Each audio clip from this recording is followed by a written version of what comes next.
درود رفقا، حالتون چطوره؟ اینجا رسولمنیاست، جایی که با هم به بررسی آخرین اخبار دنیای کشتی کج میپردازیم. خب امروز 24 فوریه هستش و تا 1 مارس کمتر از 6 روز زمان مونده، جایی که قرار رویداد الیمینیشن چمبر برگزار بشه و الیمینیشن چمبر از اون نظر داره اهمیت هستش که آخرین پیپر ویو یا حالا PLE WWE هست که پیش از رویداد مهم رسلمنیا قرار برگزار بشه و سرنوشت 2 تا از مین ایونت‌های رسلمنیا قرار توی این رویداد مشخص بشه. تا به این لحظه 4 مسابقه برای رویداد الیمینیشن چمبر ثبت شده که چندان مچ کارد شلوغی نداره، شبیه رویال رامبل اون هم مچ کارد شلوغی نداشت. بازی ها رو حالا از کم اهمیت به پر اهمیت بخوایم بگیم، اول بازی تیفانی استراتن و تریش استراتوس برابر نایا جکس و کندیس لرای هست. خب یه بازی تک تیم هست، سر کمربند خاصی نیست، یه بازی حیثیتیه که با توجه به اینکه تو کانادا داره برگزار میشه، WWE تریش استراتوس رو چون ملیت کانادایی داره آورده که بالاخره یه بلیتی بفروشن از محبوبیت تریش و خب قطعا واکنش خوبی هم از تماشاگران میگیره و خب احتمالا زیاد هم قرار برنده بشن دیگه. پس این بازی خیلی بازی مشخصی به نظر میرسه و چندان هم فکر نمی‌کنم جذابیت خاصی داشته باشه. حالا بازی بعدی بازی سمی زین و کوین اوونزه. این بازی رو احتمال میدم برعکس بازی قبلی بازی فوق العاده جذابی بشه با توجه به استوری لاینی که این دوتا با همدیگه داشتن تا الان و بازیشون هم قراره آن سانکشن مچ باشه و به عبارت این مسابقه قراره هیچ قانون خاصی نداشته باشه. میتونن هر دو طرف از هر وسیله‌ای برای کتک زدن و تنبیه کردن همدیگه استفاده بکنن. پس همین میتونه یه بازی خفنی ازش بسازه دیگه. چیزی مشابه بازی که کوین اوونز با کودی رودز در رویال رامبل داشت، اون بازی هم فوق العاده جذاب بود. احتمال دخالت رندی اورتون توی این مسابقه یا وجود داره، بعید نیست که شاهد بازگشت رندی اورتون تو الیمینیشن چمبر باشیم. اگه جایی هم میخواد برگرده قطعا همین مسابقه است، چون که کسی که مصدوم کرد رندی اورتون رو اگر یادتون باشه به خوبی کوین اوونز بود با اون پایل درایوری که بهش زد و خانه نشینش کرد به اصطلاح دیگه. خب پس اینم از این مسابقه. اینم بازی هم سر کمربند نیست، احتمال میدم که حالا این بازی رو کوین اوونز ببره و در ادامه با بازگشت رندی اورتون شاهد شکلی یک استوری لاین بین رندی اورتون و کوین اوونز باشیم که این دو در رسلمنیا به مسافه همدیگه برن. از اون طرف بازی الیمینیشن چمبر زنان رو داریم. لیو مورگان، بیانکا بلر، الکسا بلس، بیلی، نیومی و روکسانا پرز قرار مقابل همدیگه قرار بگیرن.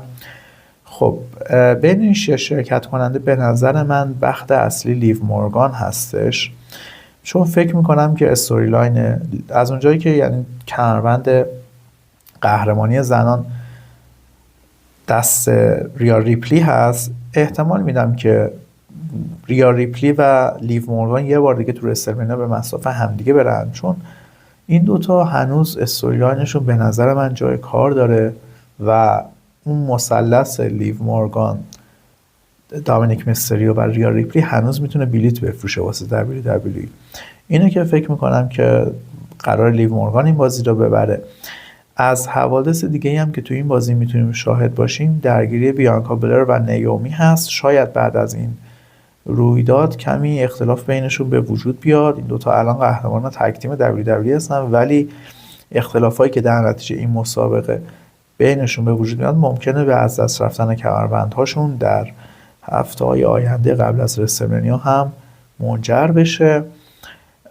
با توجه به اینکه اون حمله‌ای که به جید کارگیل صورت گرفت و منجر به معصومیت اون شده، حالا دوربینای WWE خب نشون دادن یه تصویری رو که لیو مورگان و راکل رودریگز از اونجا رد شدن، ولی صحنه حمله کردنشون به جید کارگیل ثبت نشده بود و خب خودشون که میگن ما این کار رو نکردیم. و با توجه به حالتهایی که من از نیومی دیدم در این مدت، فکر میکنم که خود نیومی به جید کارگیل حمله کرده. حالا با چه نیتی مشخص نیست. قطعا زمانی که جید کارگیل برگرده که بازگشتش خیلی هم نزدیک هست و من مطمئنم تا قبل از رسلمنیا برمیگرده، این قضیه هم مشخص میشه.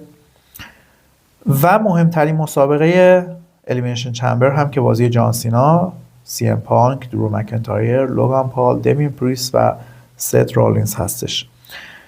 خب اینجا چه کسی بیشترین شانس رو داره؟ خب دو نفر، جان سینا و سی ام پانک قطعا بختای اصلی مسابقه هستن.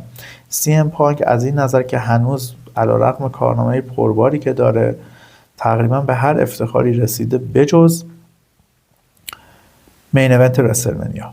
این یه جای خالی بزرگ تو کارنامه‌اش هست و خب امیدواره که این کار اینو پرش بکنه دیگه. رسلمنیا سال قبل که به دلیل معصومیتی که تو بازی با درو مکنتایر یعنی تو درگیری با درو مکنتایر در رویال رامبل براش پیش اومد، از دست داد به دنبال اون فیوچر شاک دیدیتی که از مکنتایر خورد. خب از نای پشت بازو مصدوم شد و امسال خب احتمال زیاد هست که سی ام پانک برنده بشه، اما جان سینا به نظر من احتمال بیشتری داره که از این مسابقه به عنوان برنده خارج بشه و برابر کودی رودز قرار بگیره.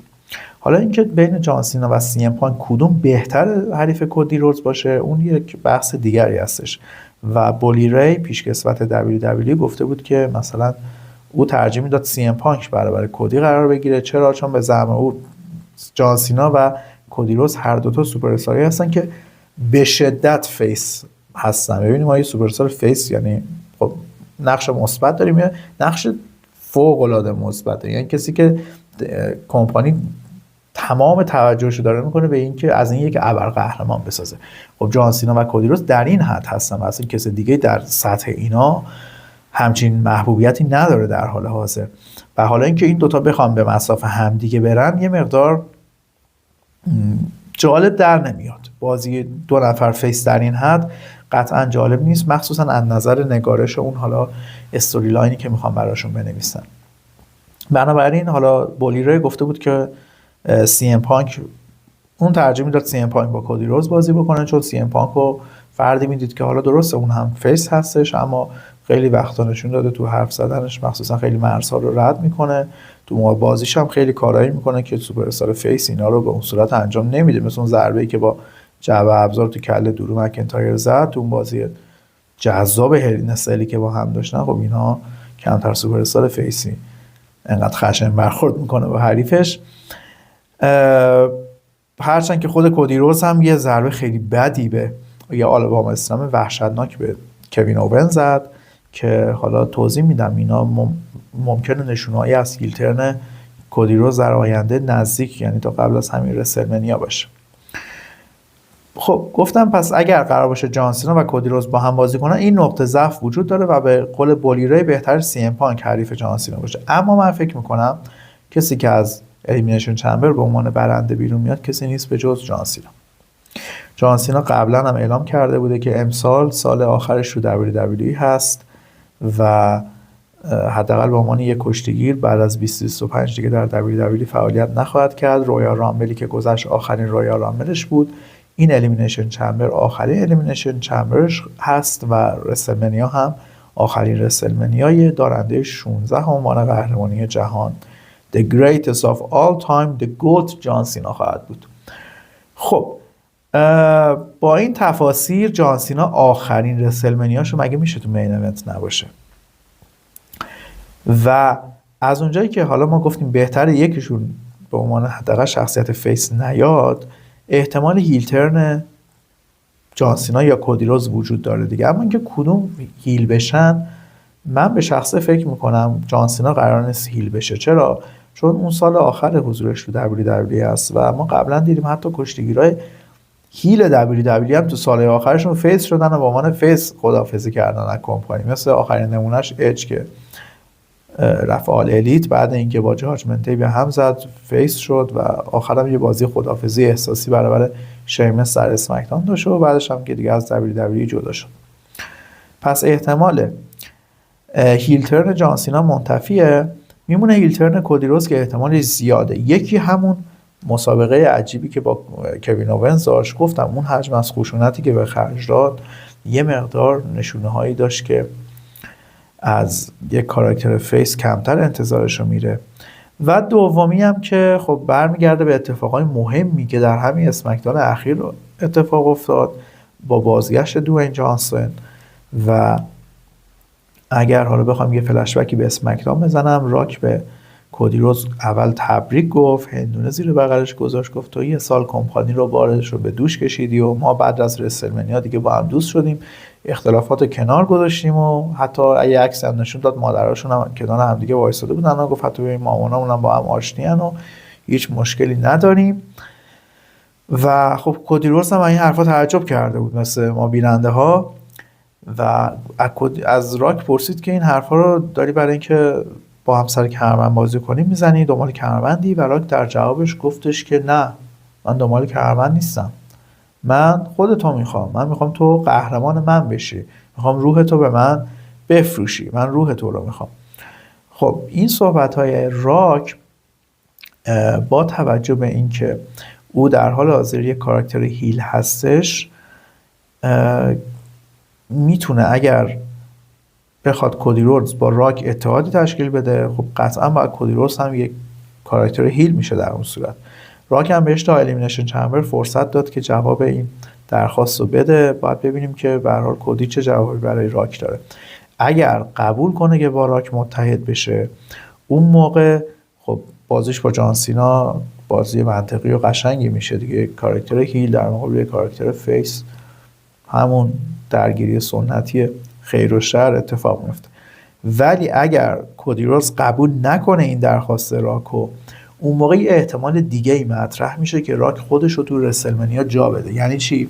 یعنی اینکه جان سینا که به عنوان برنده الیمینیشن چمبر بیاد، کودی روز هم که به عنوان قهرمان هست و راک هم بیاد، این بازی به یه بازی تریپل ترت مچ 3 نفره تبدیل بشه که در اون صورت راک و جان سینا که از قبل با هم یه گذشته پرپیمون دارن، 2 بار با هم بازی کردن، چندین پروموی مختلف علیه یکدیگر اجرا کردن و مثل یه به اصطلاح میگن دخترم و پسرم و عقدشون رو تو آسمون بستن، این دوتا هم دیگه استوریلاینشون رو به اصطلاح از قبل نوشته شده. کودی رودز هم که با راک درگیر بود پارسال، درگیرشون هم به سرانجام نرسید، پس راک خودشون میتونه، پس الان راک با کودی رودز دشمنه، کودی رودز راک با جان سینا دشمنه، فقط میمونه این زل دیگه مثلث جان سینا و کودی رودز که اونم یه بالاخره یه ماه فرصت دارن بخوان یه استوریلاینی براش بنویسن که این هم میشه سناریو دوم دیگه. آیا سناریو سومی هم ممکنه رخ بده؟ بله، به هر حال سناریوهای دیگه هم احتمالش هست، ولی تا الان این دوتا سناریوهایی هستن که خیلی داره روشون بحث میشه و احتمالشون زیاد هستش که یکی از این دوتا سناریو رو بخوایم شاهد باشیم. حالا بسته به جوابی داره که کودی روز در الیمینیشن چمبر به راک بده. ممنون که تا اینجا با ما همراه بودین. اگر نظری دارید شما هم راجع به حالا آنچه که تو الیمینیشن چمبر میخواد اتفاق بیفته یا راجع به فعالیت کانال، چگونگی بهتر کردن محتوای کانال، حتما تو کامنت ها به اشتراک بذارید. یادتون نره سابسکرایب کنید، ما رو لایک کنید و با این کاراتون انگیزه و انرژی به ما بدین که برای تولید محتوای بیشتر در آینده بتونیم بهتر براتون وقت بذاریم و کارمون رو ارتقا بدیم کیفیتش. تا دیدار دیگر همتون رو به خدای بزرگ میسپارم. خیلی ممنون که تا اینجا با ما بودید. خدا نگهدار.